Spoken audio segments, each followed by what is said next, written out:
on Instagram. And, Baba, please share with them the other mediums in which they can follow you, and including any other books, CDs, and DVDs that you would like our followers, our listeners to purchase. Visit this website, KabaKamene.com. Absolutely. And also we have the Comedic Wisdom School. My brother Philippe Matthews and a number of scholars, myself included, have online classes. You go to Shock Metaphysics, ShockMetaphysics, Shock Metaphysics, and for $14.97, you put Shock in the slot, and you get half price, which is $14.97 a month. That's a great price, and you get some of the greatest information will come down to you and develop and help you understand. I do things on Shabaka Stone and melanin and West Africa and the Moors, and recently I've been doing something on education. So it's there for us to be able to access now. This social media has really made it possible for us to be able to share information. But it comes a point in time, family, that we all have to make a decision. You know, just like everybody's going through all this turmoil and up and down and all the rest of it, we're all going through this. But this now is a moment of reckoning for all of us. Yes. Yes, it is. We cannot continue the way we've been going. We cannot continue the way we've been going. We have to make a change for our babies, for our children, and for those yet to be born. Listen, let me just drop this on you real quick so you can get a sense of it. You can do the math. There is a company, is an African-American owned company that sent me some information. What they did is they said, how many ancestors do you have? Okay, and you start off with 2, with your parents. And then you have 4 grandparents. And then you have 8 great-grandparents. And that's the 3rd level that I've given you so far. Parents, grandparents, great-grandparents. But by the time you get to the 17th level of great-great-grandparents, you have over 1,046,000 ancestors that run through your body. Think about what I'm saying. Each and every one of you, when you go back into your genealogy, when you go back 17 great-great-grandparents, you have over 1,046,000 ancestors that dwell within you. That is a powerful thought, to know that when you walk the earth, you are not alone. You are walking with millions of people. And you are not to ever think that you out here on your own. You are never a motherless child. So you walk in honor. You walk in the honor of all those that came before you, that prepared your way for you to do what you have to do. There is no power greater than the indomitable spirit of the human being. Ashe. And that's to be realized. I'm not saying that for us to be happy. I'm not saying it for us to applaud. I'm saying that so that we will begin to do what we were born to do. The work. We got to take care of this business, family. There are no excuses. There may be reasons, but there are no excuses. We must get busy. Yes. Now is the time. Now is the perfect time. Now is the perfect time. Again, you're listening to Kaba Kamene, Professor Kaba Kamene, and I am your host, Kingya Speaks Network, and we are having a phenomenal show. I don't know about you, but I got my pen and paper, and I hope you do too, because this brother is dropping some jewels as always, and I am sitting at the foot of my elder, and I am learning as much as I can. We have to learn what we can from our elders before they leave us. They are not going to always be here with us, and we have to glean and learn all that we can, get the wisdom, knowledge, and understanding from our grandparents and great-great-grandparents and great-greats and, so on and so forth. So with that being said, we will be going to the phone lines in a few moments, and I'm asking all the callers on the line to move expeditiously with your questions and or your comments for either myself or our honored guest, Kaba Kamene. Let's keep your questions to a minute. Let's keep your questions to a minute or less. I appreciate us, and I affirm that we will get through the questions and comments before we go our separate ways this evening. First up, we will have Brother Kwame. Those of you that are interested in learning how to ask questions on our show, press *61. That puts you in the queue. Press *61. That puts you in the queue. That lets me know that you have a question or a comment for myself or for Brother Kaba Kamene. Press *61 at this time. And I'll go to the first caller. Brother Kwame, I'm coming to you. I see you on the line. Before I come to you, I posed a question before we went to the break about nationality, claiming our nationality. Is this a time for us to claim or proclaim our nationality? And if so, what does that look like for the black community, for the so-called black race of people here in America, for us? What does that look like? Kaba, I understand you've gone through claiming your nationality. You're going by Kaba Kamene.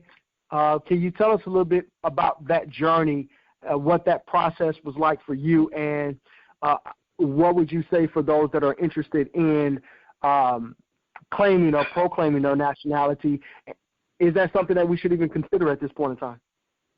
Okay. Now, let me present it. And again, I'm offering a Kaba thought.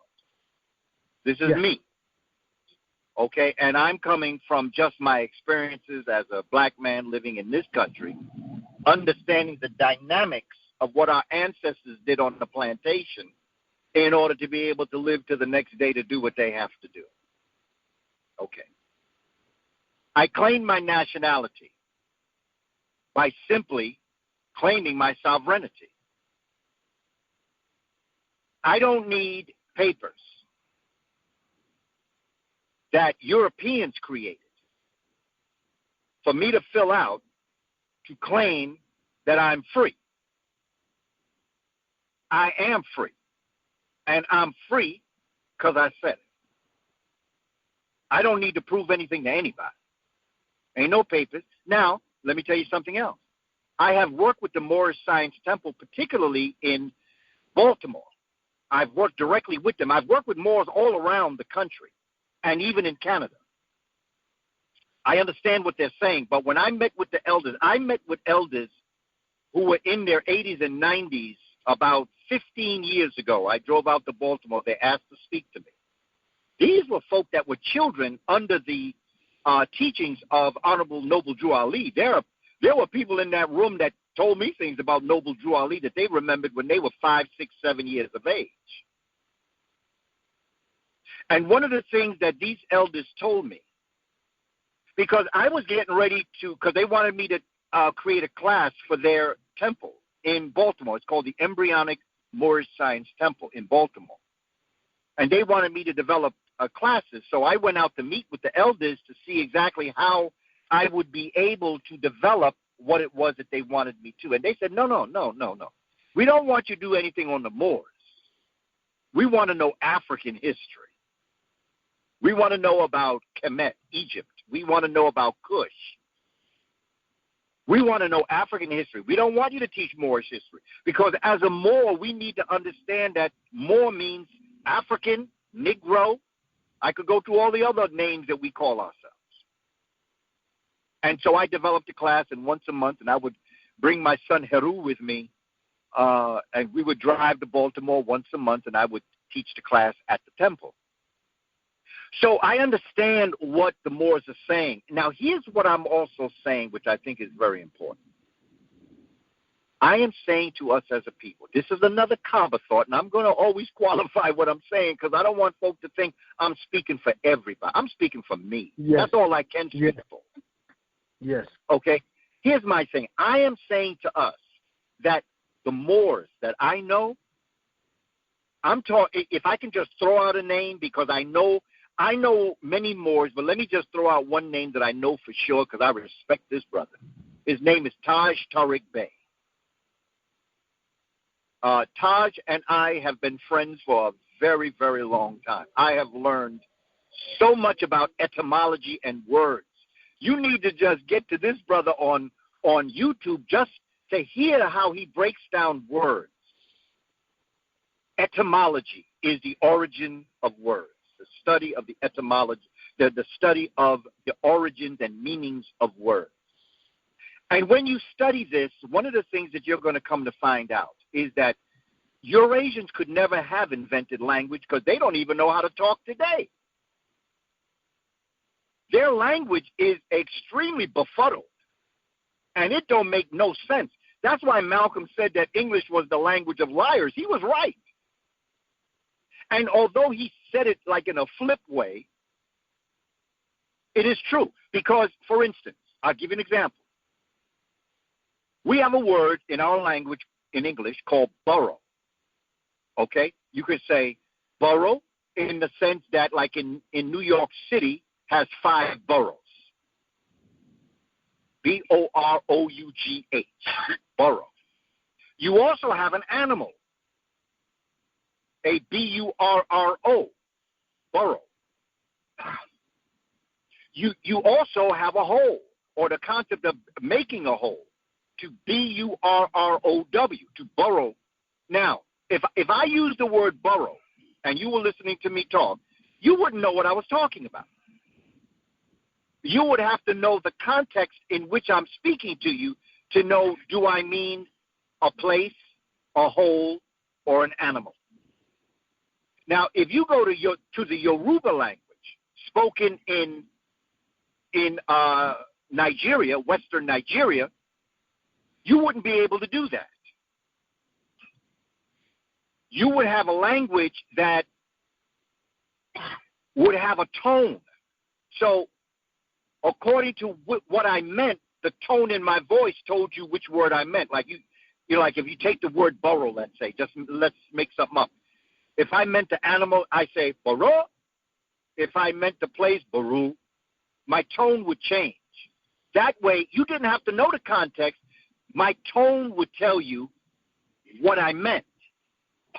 You can go to those languages that are created by Eurasians or adapted by Eurasians, and you'll find out that there's a lot of misunderstanding when you're talking to people.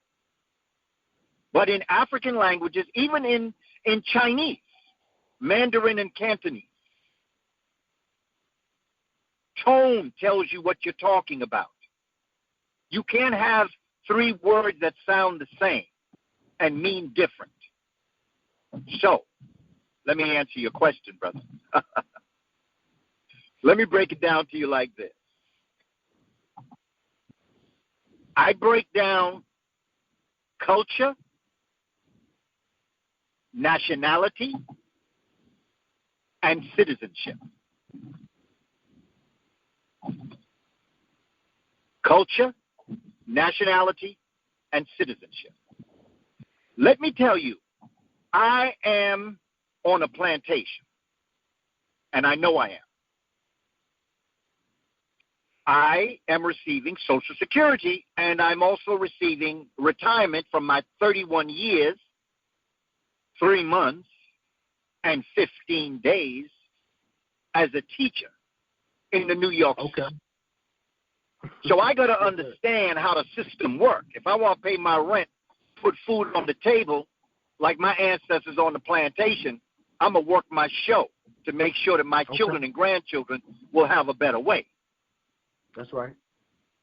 I also plan on running things in the near future.